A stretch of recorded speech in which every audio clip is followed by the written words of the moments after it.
to Assigned Reading, the podcast where we read feminist essays and talk about them like real humans, not professors. I'm Becky Mollenkamp, and each week, a friend and I will read a powerful piece of feminist writing and talk about it here. There's no grades, there's no pop quizzes, don't worry.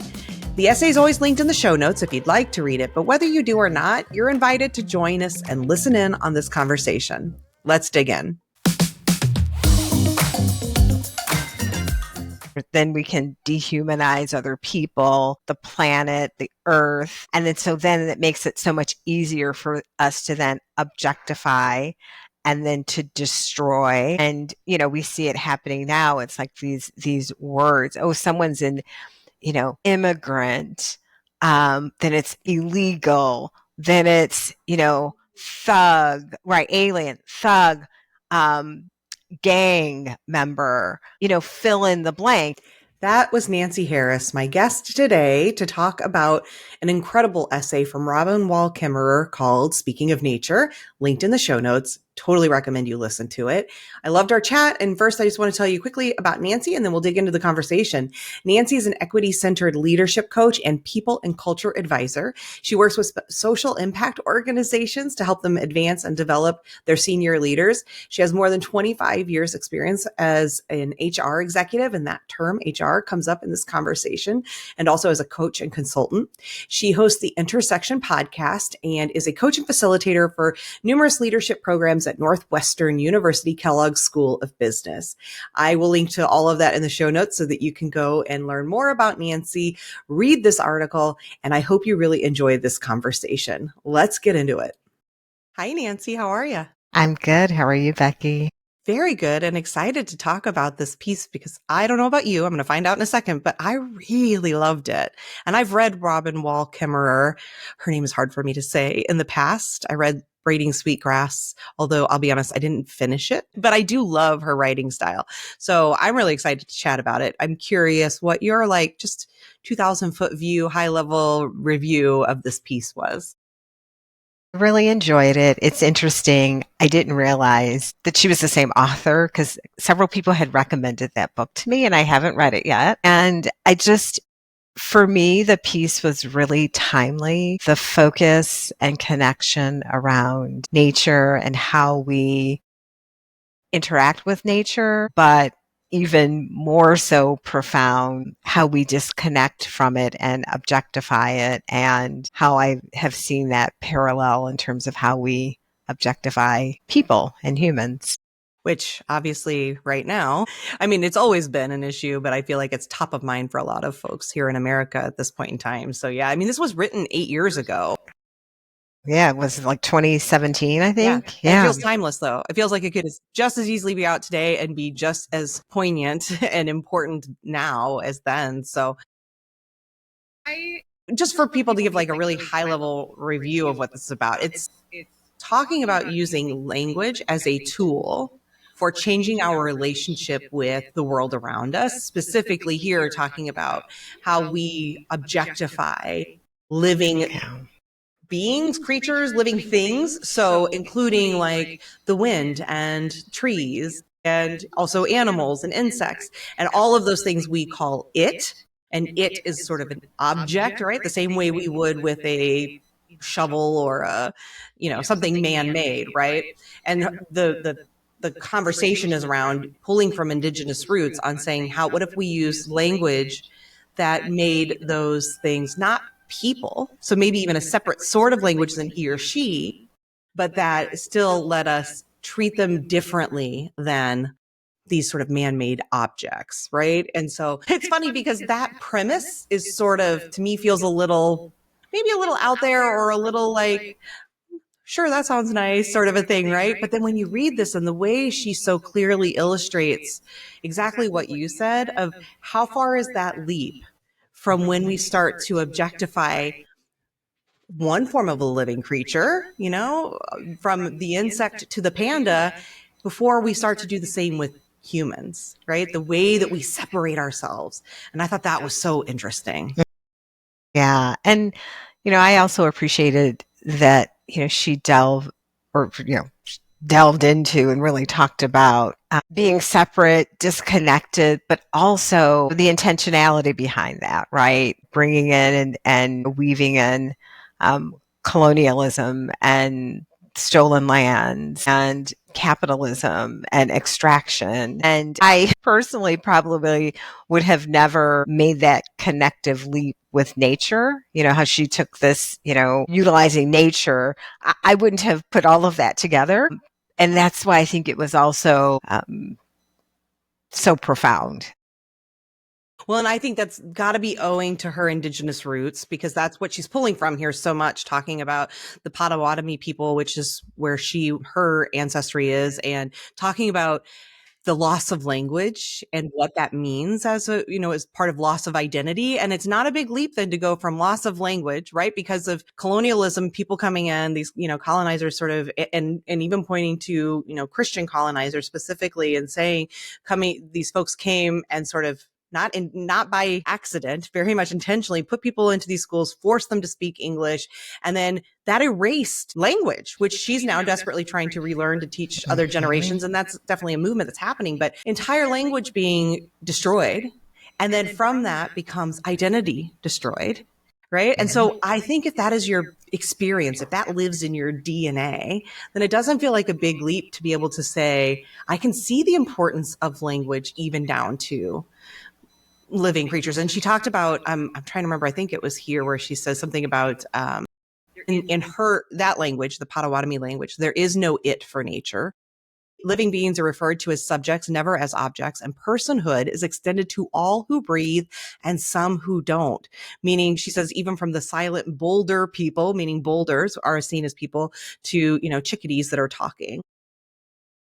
Yeah, I can see, because she's also framing this as a professor and with her students and trying to introduce them to this idea. And most of them are scientists, and scientists are very practical, and there is resistance in that. And I can feel that resistance in myself. Did you feel any of that too? Like you were saying, I would have never thought about it to the degree, down to the boulder being not an it.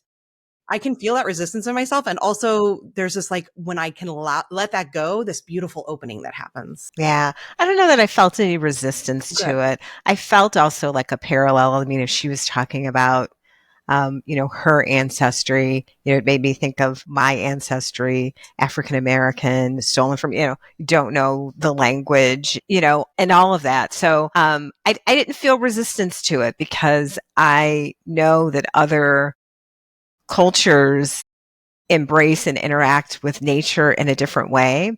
And it was so interesting. I don't want to give any spoilers away, but I recently saw Sinners. And so again, this just came up on another show yesterday. Yeah. Everybody's seeing this movie. I got to go see it. I won't get into any spoilers, but there is this piece where they talk about the connection to, well, they don't talk about it, but after I've done some analysis of the movie, deeper analysis, right? There's this connection between nature and the blues music and the slaves. And so all of that, I was like, I don't know. I think it was probably more resonant to me than it was, any kind of dissonance in terms of what it was that she was talking about.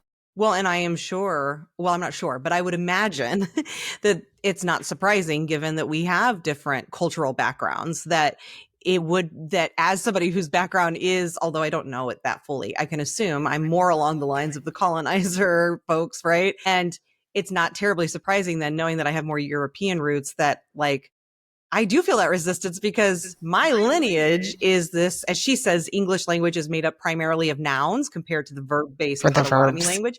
And that's what's woven into my DNA, right? This idea of things being things, them being its, that I am allowed to then conquer, take, own, possess. And so I'm not surprised I found it challenging, even though I don't love to admit that I did. But I love that when I could let that piece sort of go, and I was able to let it go and just be like, can I be with this idea? It feels so beautiful, right? It feels expansive, and it makes you want to go out and hug a tree, and there's nothing wrong with that. Or just I was talking to someone the other day, and they were like, or just take your feet and just, go to the sand, and if you have sand around, or grass, right? Or, putting your feet in just grass and just, grounding from that perspective. And I also found the article, particularly resonant with me because I live and dwell in a city like surrounded by like concrete everywhere. And I have felt a strong pull to spend more time in nature, to be in nature and connect with nature in a different way. And so just again, reading the article again, I know she was looking at it through the lens of her roots and her lens. And I was looking at it also in terms of like contemporary, like, oh, how does this apply to me now? How am I interacting or not interacting with nature? And how does that, show up for me? How does that impact not just me, but all of us, right? A friend of mine mentioned something a couple of years ago when I was like, I'm craving nature. And she's like, oh, you have nature deficit disorder. I love that. And I was like, yeah, I mean, yes. Don't we all? I mean, so many of us, not all, but so many of us. Yeah. It feels like that thing that so many people experience in the winter time of this sort of seasonal affective disorder of not having enough just vitamin D sunlight. But I feel like so many of us can relate to that in so many ways. Yeah. And that we don't, even if we like, I'm looking outside, I see trees, I see green, it's lush right now. And yet, how much am I actually engaging with that, spending time in it? Exactly. Yeah. So that's the other thing too. It's like when we are around it, I was on a call with a client and I could see in the background, it was all, trees in their office, there's trees in the background. And I said, oh, you've got a beautiful view. And she's like, well, it's actually a parking lot. But I thought, gosh, she's missing all these beautiful trees that's all I saw were like the trees surrounding her. So to your point, it's like, I do think sometimes we take nature for granted, which again, I think is really resonant with the article, with the post, because I think that's how we've been taught, raised. And again, not all of us, because I know some folks have a different relationship with nature. So I'm just saying in general, right? That objectification or taking it for granted or not paying attention to it. Or I like what she said too. It's like we're looking at it as changing the names and the nomenclature to natural resource, like natural resources. And then I pulled from that, having spent many years in human resources, I was like, how that name was human resources. And I was like, huh, interesting.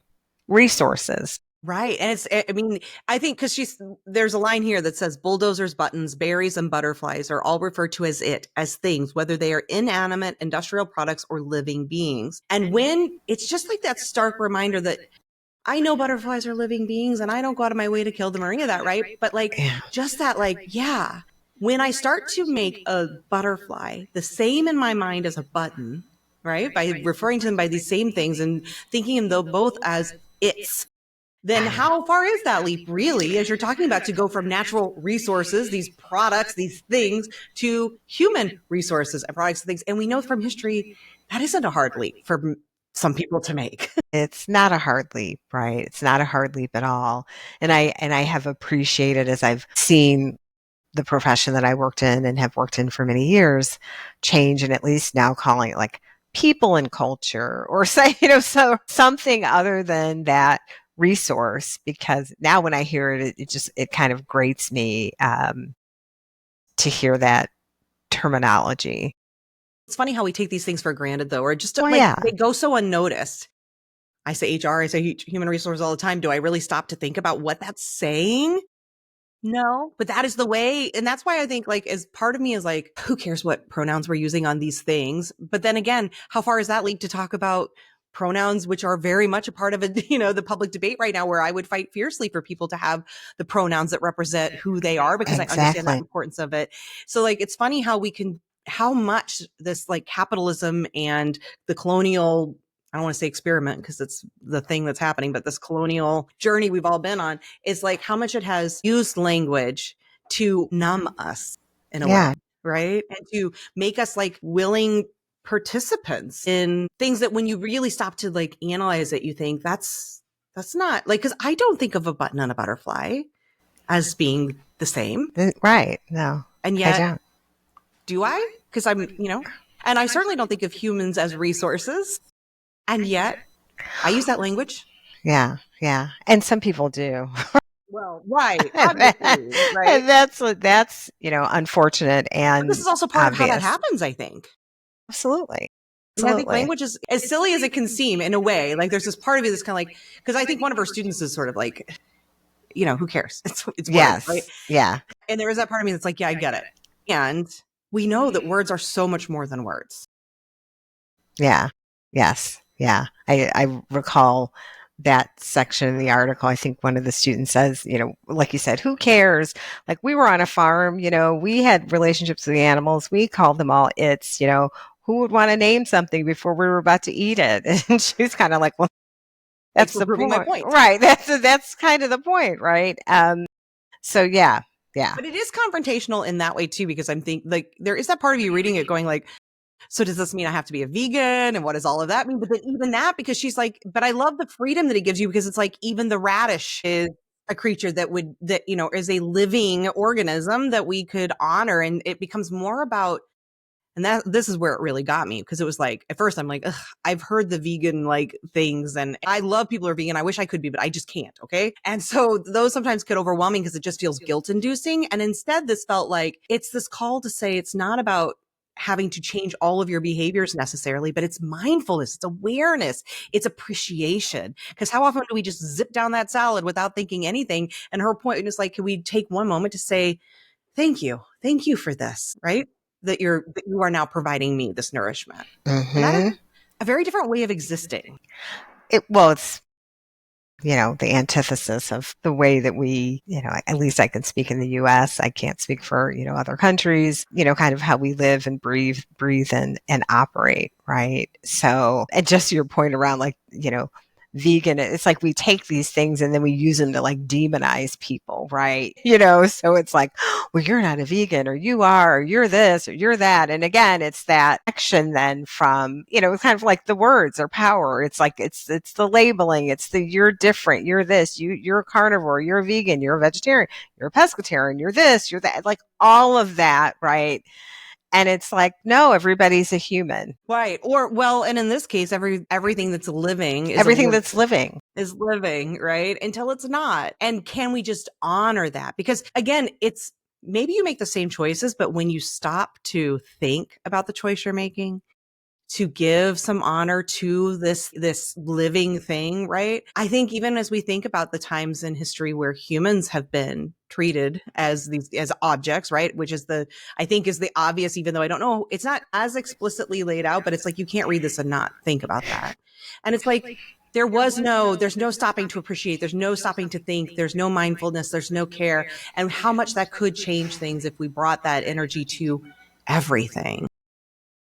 Yep. Yeah. It was interesting. I wrote down a few like words that came when I was reading it. I wrote down, the disconnect and the disconnection and then the dehumanize, right?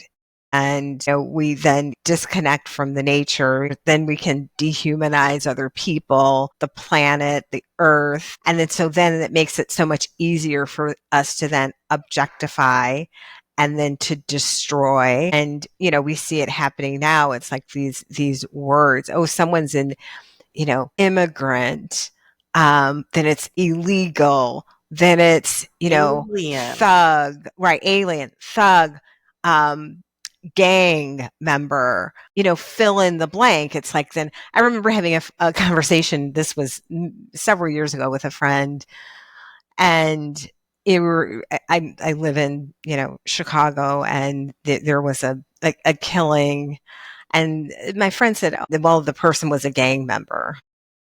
And I said, yeah, but there was still someone's son, maybe someone's father, uncle. So when we like reduce people to this, then it's like, and then it was like the light bulb went off for her, like, yeah, you're right. But it's, we see it in the news. And so when she said like the words matter, right, in nature, and I wrote, and they matter everywhere.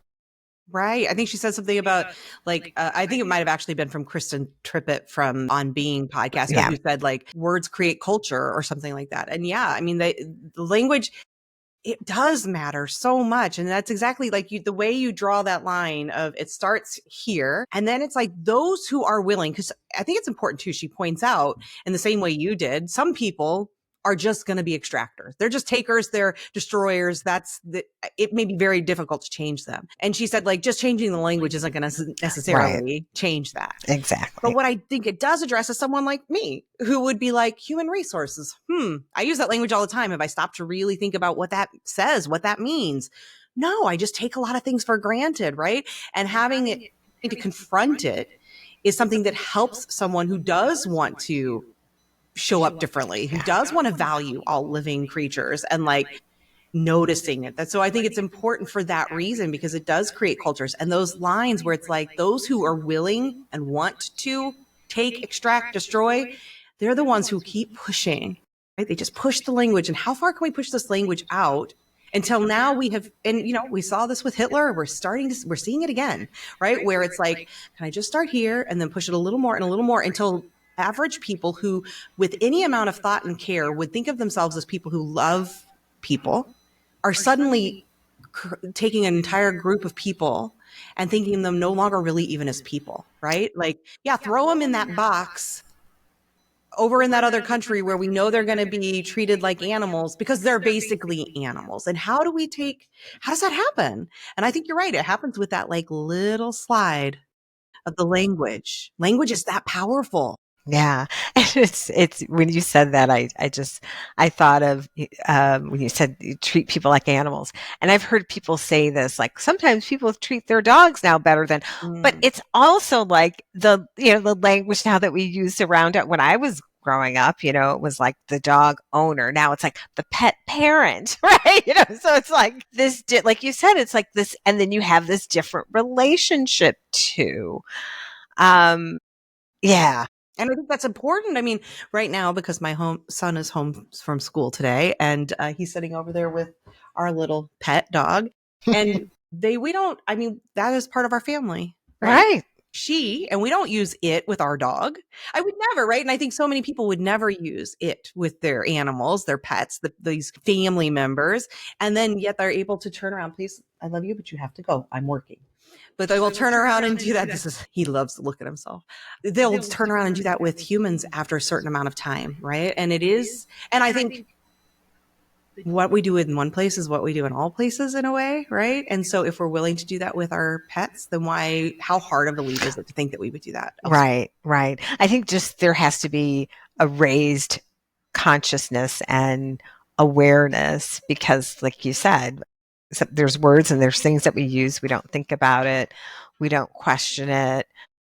We just kind of go, kind of rambling along and not necessarily thinking about the power that the words have. And that's why I would say, oh yeah, people should, whether or not they read the post or the article, which would be fantastic, a portion of it. Even there's the podcast that accompanied the article, which I actually read or listened to the podcast as well too. Good for you. I should. Yeah. So yeah, it was really good. I mean, it was summarizing obviously there was a question and exchange, but it was a good primer to me before reading the article. But yeah, even if people just want to read listen to that podcast piece, I think that's also really important. But again, it also requires us, which when I think about nature as well too, it requires us to slow down. And that is, the, again, opposite of, we got to move faster. We got to do this. We got to produce more. Right. And so that slowing down that you do in nature, is so profound. And last month I went on a nature therapy walk. I thought that was lovely. It was. And it was a mutual friend had connected me with someone who is getting her certification as a nature therapy guide. And it's founded in Japan, called forest bathing. And it was really interesting. She told us the story behind it, but gosh, that ability just to go on a Saturday morning. We were at the conservatory because it was still cold in Chicago. So we weren't going to go to like a forest preserve quite yet. And just to be able to just there were different prompts. Like you walk into one part of the conservatory, the question's like, what do you smell? Right. So you're just taking it all in, go in the other part, like, what are you seeing? Like what colors are standing out for you? Right. Because I'm sure oftentimes we're even going to the conservatory, just looking, going through, talking. Somebody was going because there's a bunch of people there too. But even in the midst of all of the people around us, to be able to have those prompts and slow down and think about consciously, like we talked about at the very beginning, like, are we consciously like, I'm looking out at the trees, but am I really looking out at the trees? Am I slowing down to connect? So yeah, I mean, there's such a beauty in that. Well, it's hard to have hate when you are that present and conscious, Well, like I when would you're hope so. right. But I mean, but how often do we not do that? Like, I just feel like we Right. are wired not to do that thanks to capitalism, which needs us to be busy little bees that are, contributing to the capitalist machine. And so it needs to keep us moving because I think like the system to protect itself can't have us being conscious, being aware, because that is where things begin to shift and we start to question, like, why am I, like even the way we talk the rat race and things like that, like, Yeah. right? Like we talk about these things and it's just like, why am I'm not a rat. And not that I think rats need to be racing either, but like, Right. Exactly. Why did they get put into that? why am I treating myself this way? And if we stop and actually be present and be aware, we start to ask questions, we start to think differently, we start to feel like love for ourselves, because when you're spinning like that, it's easy, like the machine wants you to not feel love for yourself or others because that's what Yeah. keeps you going. And when you stop and have that, it's like, this doesn't feel good. And nature really, I find, and I think with so many of my coaching clients, I don't know if you experience this too, where it's like nature is that salve, that antidote to all of this. When people spend time in nature, they get reconnected to this reminder of like, nature isn't rushing. Nature isn't panic, Right.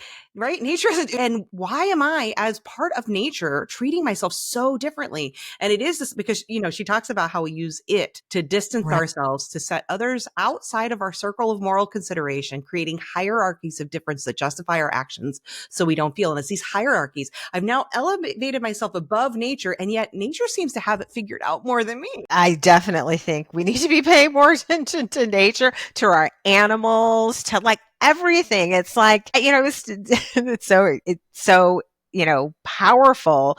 Like again, even if you said you're not out in nature, it's like if you have a dog, a cat, gerbil, whatever, right? But I mean, but I was thinking more because I also have a dog that's over there napping right now, hopefully no barking to interrupt us. And it's interesting. We go on a walk and there's a book I read years ago and it was called The Other End of the Leash or something like that. And essentially it was talking about like whatever it is that you're feeling on this side of the leash, if you're walking your dog, right?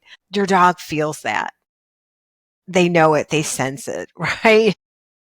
Well, just the way dogs know when people like they have, and cats too, and these nursing homes can like they will know and go to people who are close to death. Like they have this Yes. sense because they're in tune with it in ways that we have Right. just disconnected. And we have disconnected ourselves from all of that. And to your point around like our clients and things that I coach, I mean, I coach a lot of women. I coach a lot of executives that are in executive director, nonprofit organizations. I mean, they're really giving. And I would say this for any leader, especially leading now, like, they're giving of so much of themselves. And, if we're not careful, like, I was going to use the word that's extract, like we're having the organizations are extracting from us, like even if has the best mission in mind. And so that bringing together with nature and the slowing down, it was like the light bulb for me. I was like, you know what? I want to incorporate this like nature therapy guy, like incorporate that into some of the coaching. And I was talking to another coach colleague of mine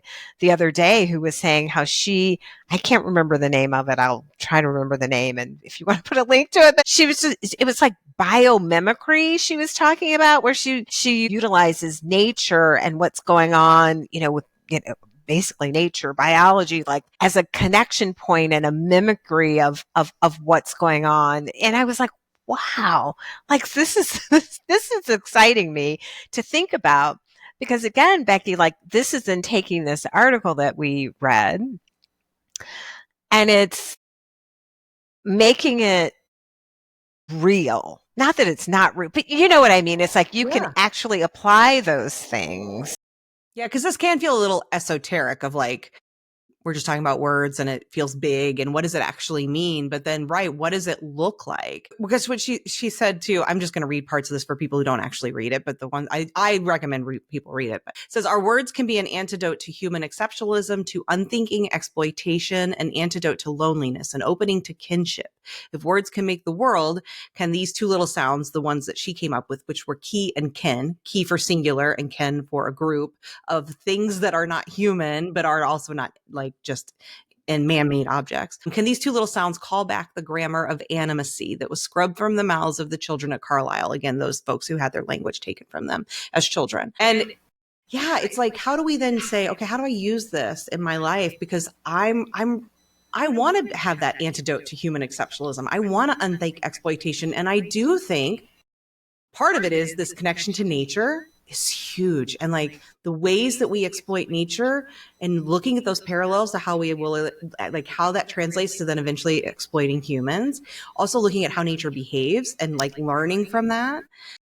But then also thinking about our language and what are the ways that we're participating in some of this just through the language that goes unnoticed, right? That we just sort of take on without even thinking about it. I think all of those things are really practical things that you can take from this to sort of bring into your own life. Yeah. Yeah. There's so many applicable points.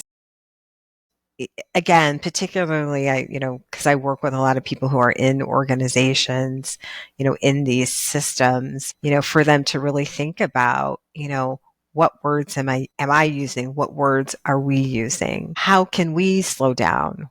How might that show up for us? And how can we look at and utilize nature and what's going on in nature as a guide for how we want to lead and what that looks like? Have you, I mean, this is putting you on the spot. So if there's nothing, it's okay.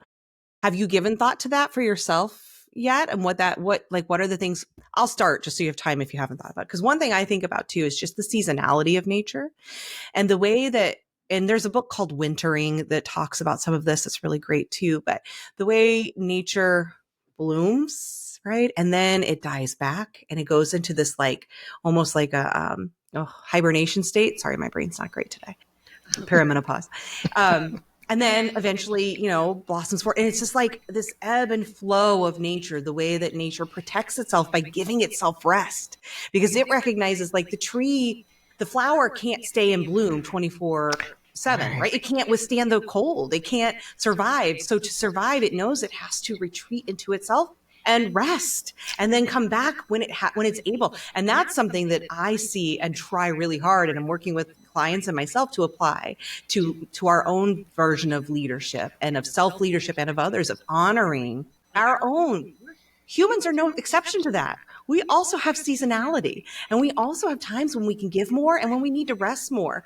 And this idea of the 9 to 5 work day and we all have to like clock in and suddenly have all the energy and clock off, and like that's not really in tune with nature and not with human nature. So that for me is one. I don't know if there are any things that come to you. That definitely has been one. The other thing, and I use the term, the terminology around like slowing down and being in tune with and being in connection with like what's going on around me. And then there's also something that I think about as well too when I think about nature, like is the tree worrying about, where the water's coming from? No, right? And so for me, I think about that in terms of, gosh, like wired to like worry about like what's coming next, especially as an entrepreneur, like what's coming next, who's coming next, all that worry. And it's like, if I can apply that and think about that, like, well, is the tree worrying? There's a phrase in the Bible, and please, somebody don't come after me because I don't remember the exact terminology, but it's like, but essentially it was like, but do the birds worry? Do the, animals worry about like where the food is? It's like, no, like, it's like, that there's a greater and a higher power from which you'll be fed and sourced. And so I think, even having that like mindset, or I think it's even beyond a mindset. It's a way of being in terms of how you lead and how you approach life. Then it cuts down on that worry or these other, terminologies that we come up with. Like, well, we've got imposter syndrome and we've got this, and it's like, no, like in the end, everything will be okay. And it will be the way it's going to be without us trying to control everything. And so that's the other part that when you were talking about this, Yeah. it is doing what we can do, but then also this has been just clearer and clearer for me lately that, we don't control everything. I We control very little. yeah, And yet we yeah. have this false idea that we have so much control over so much in our lives. Yeah, and I think that is a tool of capitalism, right? Of the system, like, I'm a leader, I can control everything, I've got to make everything perfect, and then you're trying to do, like, it's like, no, like you can't.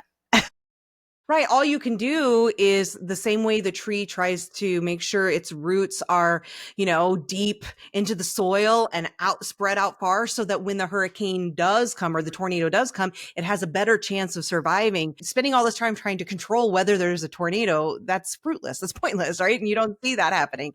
It's just, what are the things I can do? How do I root in so that I can be as prepared as I can be when something does happen? I love that. Something else you said, though, just really quickly, because you said imposter syndrome, and I immediately thought of, does the dandelion wish it were a rose, or is the dandelion happy to be a dandelion? And many people see them as weeds, and yet my child, when he was 3 and 4, there was nothing he loved more than a dandelion and be able to pick it and blow those seeds and sprout more beautiful dandelions into the world. And of course, I'm sure people are looking at him going, no, I don't want more dandelions in my yard. But like, where did we decide that the dandelion was an ugly flower, so therefore a weed, and the rose is this beautiful flower, even though it has these thorns and in many ways is far worse of a flower, right, to have around? And it's just so interesting. And they're not judging each other. And also, she mentions about children, her grandson calling the butterflies or whatever she and he. And I remember my child doing that. And my child appreciated the dandelion and never thought twice about wanting a rose. And where is it that along the way we start to make this hierarchy of, even like within plants, we as humans start to put these like assessments onto things? It's just so wild. Yeah. And again, it goes back to what we were talking about earlier in terms of like, and then recognizing this. I have a coach and have worked with her for many years. And I remember one of our sessions, and I don't know what we were talking about or what I was sharing. And she made this comment. She's like, well, it's all made up, right? And I just kind of paused for a moment because I don't think I'd ever really thought about it. Yeah. And it's just like you said, like some cultures, the dandelion might be the revered flower. Well, I believe you can make medicine out of dandelions, if I'm not Yeah, mistaken. there's Like, I don't, dandelion root you can yeah, do with cook with it. teas and all kinds of stuff. Absolutely. Someplace, in the city, like a pigeon's a menace, and then a pigeon is like a delicacy someplace else. When you think about it, it's like, oh, okay. It's all of the stuff that we ascribe onto things. And I think, again, to me, this doesn't feel like a lecturing. Like, I don't know if you felt that way. I felt none of that. It just No. felt like this beautiful invitation to explore and rethink our relationship with everything, right? Yeah. Starting with down to the pebble and the dandelion. And then when you start, I feel like, because she said somewhere in here, and now I don't have this in front of me, but I remember she said something about like, the why think about this when there are people that are like being treated so horribly in the world, right? Like, let's focus our energy where it matters most and not on this. And there is that part of me that feels that come up, right? Like, this feels like a silly exercise in some ways. But then when I invite myself to open up to this, I think, if I bring that level of thought and care to the dandelion, Um, how would I not then extend it outward, right? If yeah. we can do it for as they say, like the smallest or the least of us, we can do it for everyone, right? And I think that's like, so yeah, it can seem silly, but also I think I would challenge anyone that if you started to appreciate the beauty of a dandelion, you would be hard pressed to not be able to extend that love to humans, right? And to everything else. So Yeah. like, I think there is something to that. Yeah. Yeah. I think it'll cause me to rediscover my relationship because I'm somebody, I don't like bugs, right? Like I'm scared of bugs. I hate spiders. Yeah, so I was like, we'll have to continue to work on those things, look at it differently, right? But you said something about rediscovering your relationship, and the other thing that came to me reading the article was I feel like I'm in a phase right now where I'm rediscovering my relationship to nature and wanting to be in nature and wanting to move someplace where there's more nature around me. And I had this vision of my dad who passed away about 4 years ago. Thank you. And he was gardening, and I remember I was like in this watering can with the flowers in our backyard growing up. And I just remember as a kid or teenager or even an adult, like, oh gosh, gardening, that sounds like it's so horrible. But that was his like place to like reconnect after working, having been somebody that, worked in times, well, I was like, I don't know. The times are seemingly quite similar and parallel to maybe working in the 70s and 80s. Sadly, but that place to go back and reconnect. And then I thought about his mom, my grandmother, and I was like, oh, she gardened and she would can, fruit and vegetables and things like that. And it was like, okay. So maybe I was like, maybe we're like coming for full circle, and it's me saying, I was like, oh, I like an herb garden, or I like to do this. So it is that reconnection point. So I think it can be our own reconnection with whether it's our ancestors, with nature, with the people that are on our teams and in our organizations, and the clients and all of that we ultimately serve. Like, how can we reconnect to that? So interesting that yeah, because what it makes me think of is like nature is the only thing that really can reconnect us to our ancestors. It's the only thing that's the same as when our distant ancestors were around, right? Like if you brought your great great grandma back to life and said, "Hey, look at this iPhone," her brain would melt, right? She's like, "I don't get it." My grandma, who was alive when some of this technology, she didn't get it. But the thing that does connect us all the way back is that we have all been on this land, right? That land is the thing that connects us. And so, I mean, I'm not a gardener either. My husband does a lot of that and he enjoys it.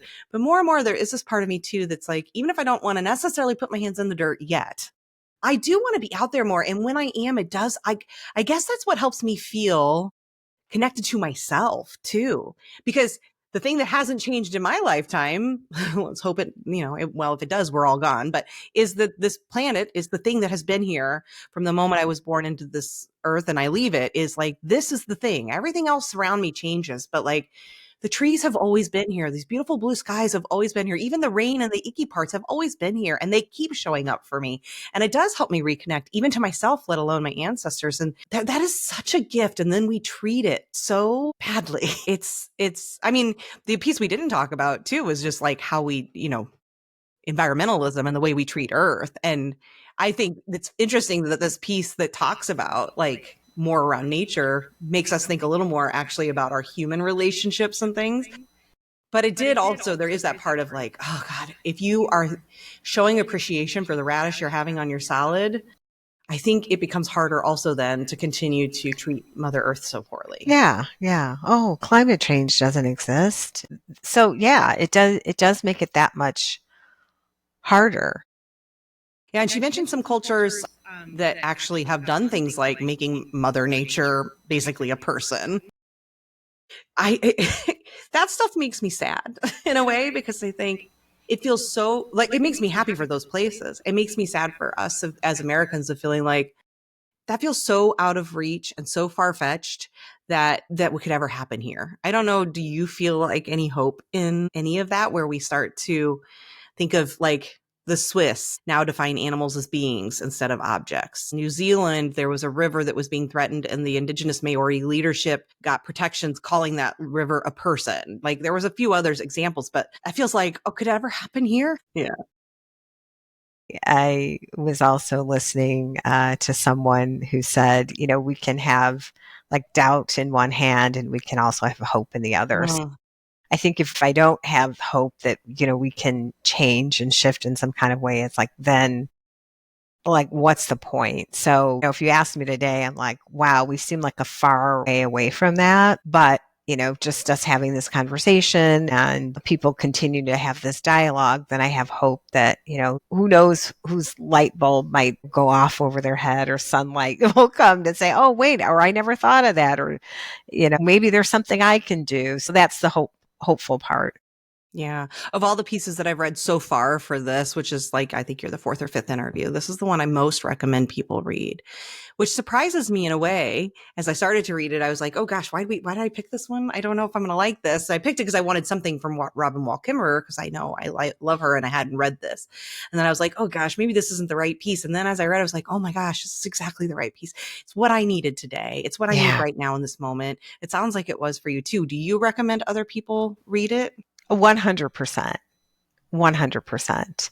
I think it will help people reframe the way they think about and interact with nature, and how that also applies how we interact with and connect with each other.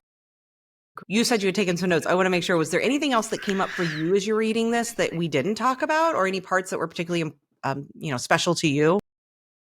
I think the only other thing I wanted to say that I drew from this, and I had written this word down, was privatization and objectification. I'd recently listened to a video podcast. I cannot remember the name of the creator, but it's based on a book called like Everything is Privatized or something to that effect, right? I can get you the exact book title. But it also made me think of that too. It's like, okay, gosh, as we objectify, then it's like, how can we extract? And then I thought, oh, well, this is how we're like privatizing everything, right? So, you won't own water, or it's just, yeah. So that was the other thing that came to me. And then one other thing that I wrote down was like grammar as a tool of revolution. And I thought, wow, never thought of grammar as a tool. Well, I mean, I never thought of it in that way. So I thought that was also a really powerful statement that I pulled from that. Yeah, I mean, I wouldn't have either. And it's one of those things where you think, but that is a tool in our arsenal. And honestly, as you look at current politics, it's like, yeah, the way messaging ends up playing a role in getting a person elected or allowing that person to do certain things, it's definitely something worth thinking about. So I'm glad that it got you thinking, because it certainly did for me as well. Yeah. Yeah. Thank you so much for your time and for reading this and talking about it with me. I loved this article. Yeah, So I'm going to share it. Yeah. Use of your time. It was fantastic. Definitely we'll be sharing it. Yeah. Awesome. Thank you, Nancy. I really appreciate your time. Thank you. Thank you for being part of this assigned reading conversation. If you liked it, please pass it on. And if you loved it, would you leave a review? It will only take you a few seconds, but honestly, it makes a huge difference in spreading the word about the show. The essay is linked in the show notes, as is my newsletter, which is called Feminist Rants Are My Superpower, and I hope that you'll subscribe. I can't wait for our next conversation.